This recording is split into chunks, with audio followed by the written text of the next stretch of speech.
जंगल में एक बड़ा सा हाथी रहता था। नाम था मोती। मोती बहुत मजबूत था, लेकिन उसे नाचना बहुत पसंद था। बाकी जानवर उसे देखकर हंसते। हाथी और नाच। तोता बोला, तेरा शरीर बहुत भारी है। बंदर बोला, तेरे पाँव तो पेड़ भी हिला दें। मोती उदास हो गया, पर उसने हार नहीं मानी। रात को वो अकेले चांदनी में अभ्यास करता, पेड़ के नीचे धीरे धीरे पैर उठाता, हाथ फैलाता। एक दिन नाचते वक्त उसने मोर को देखा। मोर बोला, वाह, तुम नाचना सीख रहे हो? मोती बोला, हाँ, लेकिन सब हंसते हैं। मोर ने कहा, जो सपना देखे वो कोशिश भी करता है। अब मोर हर दिन उसे सिखाने लगा, कभी घूमना, कभी गर्दन मोड़ना, कभी ताल पर चलना। धीरे धीरे मोती के पांव लय में आने लगे।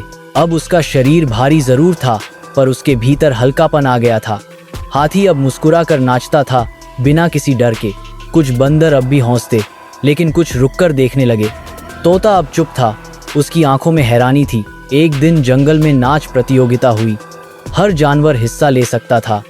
बंदर, खरगोश, मोर, हिरन सब तैयार थे। मोती भी तैयार हुआ। मन में डर था, लेकिन विश्वास भी था। मंच पर पहला आया बंदर। उछल कूद खूब हुई। फिर आया मोर, सुंदर पंख फैलाए, ताल में घूमता रहा। सबसे अंत में आया हाथी मोती। शुरू में चुप्पी थी, फिर उसने ताल पकड़ी। उसके भारी कदम अब संगीत पर चलते दिखे। उसकी आंखों में चमक थी, चाल में लय थी। पूरा जंगल शांत था, कोई हौसी नहीं, सब हैरान। नाच खत्म होते ही तालियों की गूंज हुई। सबने पहली बार हाथी को अलग नजर से देखा। जूरी ने घोषणा की, आज सबने अच्छा किया, लेकिन सबसे बड़ा साहस मोती ने दिखाया। हाथी को पुरस्कार मिला, प्रेरणा, सम्मान। अब बंदर भी उसकी तारीफ कर रहे थे।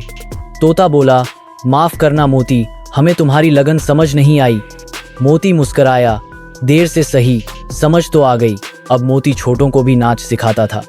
उसके पास बच्चे आते, खरगोश, गिलहरी, बत्तख, सभी। मोती कहता, सपना बड़ा हो या छोटा, सपना सपना होता है। हंसी उड़ेगी, रुकावट आएगी, पर जो रुके नहीं वही सच में कुछ कर दिखाता है। जंगल में अब हर साल नाच महोत्सव होता। मोती सबसे आगे रहता, पर अब अकेला नहीं था। मोर उसके साथ मंच पर ताल सिखाता। बंदर, तोता सब उसके शिष्य बन चुके थे। और सबसे बड़ी बात, अब कोई किसी के सपनों पर हौसला नहीं था। सबने सीखा, हर किसी की अपनी खूबी होती है। कोई हल्का नाचे, कोई भारी, बस दिल सच्चा होना चाहिए। इस कहानी से हमें यह सीख मिलती है कि अगर मन में सच्चा सपना और कोशिश हो तो दुनिया की हौसी भी हार मान जाती है। दूसरों की सोच से नहीं, अपने दिल की आवाज से चलो, जीत जरूर मिलेगी।